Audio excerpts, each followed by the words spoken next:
Hello guys, welcome to the new episode of my channel. আমি সঞ্জীব তোমাদের সাথে এখন এই ভিডিওতে কথা বলবো কালকি 289 এডি সিনেমাটার second day box office collection নিয়ে। তো প্রথমে তোমরা জানো প্রত্যেকেই প্রথম দিন সিনেমাটা 180 কোটি টাকার বক্স অফিস কালেকশন করেছিল ওয়ার্ল্ড ওয়াইড, যেটা ফার্স্ট ডে ইন্ডিয়ার এখন পর্যন্ত থার্ড হায়েস্ট ওপেনিং ট্রিপল আর এবং বাহুবলী 2 এর পরে। তো সেকেন্ড ডেতে সিনেমাটা একটা কিন্তু বড় ড্রপ লক্ষ্য করা যায়, 50% প্রায় ড্রপ হয়েছে।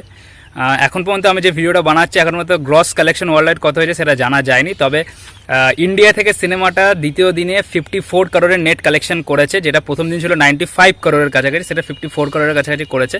তো একটা হিউজ ড্রপ লক্ষ্য করা গেছে। তো এবার যারা তোমরা তামিল সিনেমার বা সাউথের সিনেমার বক্স অফিস তোমরা ফলো করো, তো বক্স অফিস হিস্ট্রি তোমরা ঘাটলেই দেখতে পাবে যে প্রত্যেকটা সে যে যত হিউজ বাজেটের সিনেমা হোক, সেটা ট্রিপল আর হোক, কেজিএফ হোক বা বাহুবলী হোক, তো সেই সিনেমার সেকেন্ড ডেতে বক্স অফিস কিন্তু ওদের ওখানে পড়ে অনেকটা, ঠিক আছে, একটা ড্রপ লক্ষ্য করা যায়।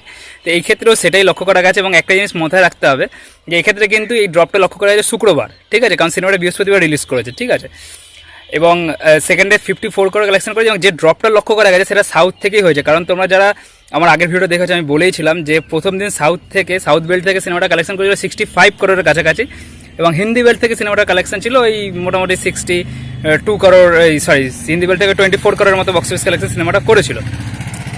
আর আজকের বক্স অফিস কালেকশন যদি তোমরা দেখো, তো আজকেও কিন্তু হিন্দি বেল্ট থেকে ওই 20 করোড় প্লাস বক্স অফিস কালেকশনে এনেছে, বাট সাউথ বেল্ট থেকে কালেকশন কিন্তু অর্ধেকেরও কম হয়েছে। মানে প্রথম দিন যা কালেকশন ছিল তার অর্ধেকেরও কমে সাউথ বেল্ট থেকে আজকে কালেকশন হয়েছে ওই মোটামুটি 28 করোড় থেকে 29 করোড়ের মতো। তো ড্রপটা কিন্তু সাউথ বেল্টেই দেখা গেছে। এবং আজকে কতটা কি কালেকশন হবে আমি শিওর নয়, বিকজ আজকে টি20 ওয়ার্ল্ড কাপের ফাইনাল, তো রাতের দিকের শোগুলোর কিন্তু অকুপেন্সি আমার মনে হয় অনেকটাই কম থাকবে বলে আমার মনে হয়, বাট কালকে আবার গ্রোথ নিতে পারে। কারণ সিনেমাটা এখন পর্যন্ত আমি নিজে সিনেমাটা দেখিনি, তাই সিনেমাটা কেরাম হয়েছে কী সেটা নিয়ে আমি কথা বলবো না, বাট সিনেমাটা এখন পর্যন্ত পজিটিভ রিভিউই পাচ্ছে। তো পজিটিভ রিভিউ পেলে অবশ্যই রোববার অবশ্যই একটা বড় কালেকশন আনতে পারে। বাট হ্যাঁ, একটা জিনিস যে রোববার কালেকশানে একটা বড় গ্রোথ না দেখাতে পারে, মানে এই ওপেনিং ডেট থেকে যদি বড় গ্রোথ না দেখাতে পারে, তবে কিন্তু সিনেমাটার জন্য একটা চাপ হতে পারে। তো দেখা যাক কী হয়। এখন পর্যন্ত সিনেমাটার যেটা কালেকশন ওয়ার্ল্ড ওয়াইড ধরা হচ্ছে সেটা 250 কোটি প্লাস ধরা হচ্ছে। তো আর একটু বেলা হতে হতে আর একটু আমরা ভালোভাবে জানতে পারবো কতটা কি ফিগার আসতে পারে সেকেন্ড ডেতে। তো দেখা যাক কী হয়। কালে কিন্তু মোটামুটি বেশ ভালোই, আমরা বুক মাই শো ফলো করলে দেখবেন ভালোই কালেকশান, মানে টিকিট বুকিং ভালোই হয়েছে।